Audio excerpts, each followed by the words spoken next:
Ladies and gentlemen, I gotta tell what I feel. Press his room.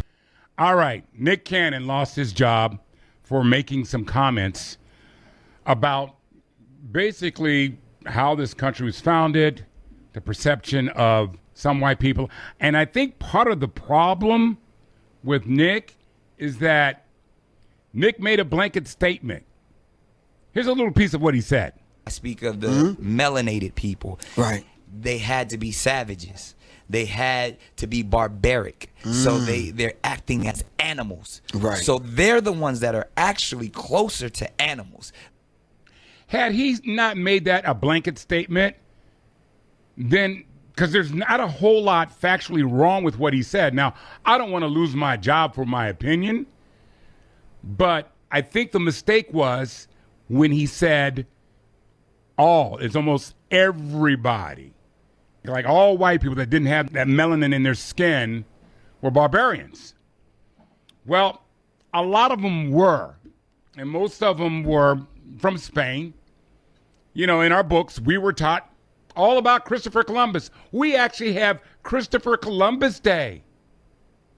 We celebrate a guy that was a murderer, that raped, that sexually molested 9 and 10-year-old girls. But what he was trying to basically say is that this country was founded on murder, rape, and pillaging. And the British is no better.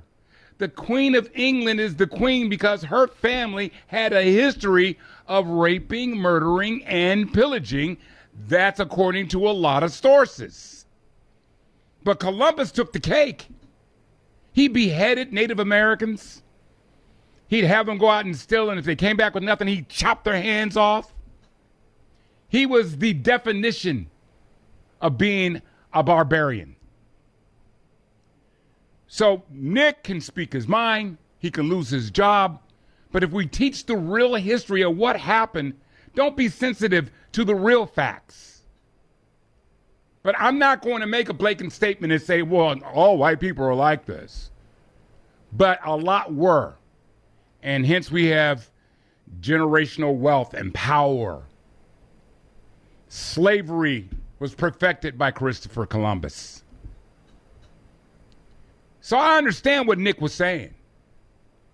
It's how he said it, which has a lot of people scratching their heads, and which cost him his job. But I'm not going to forget, my mom was a school teacher. And she says, I don't teach anything about Christopher Columbus in my classroom. And that was like 40 years ago. Because he brought disease. He brought slavery, kidnapping, murder to our shores. So we can't celebrate these people.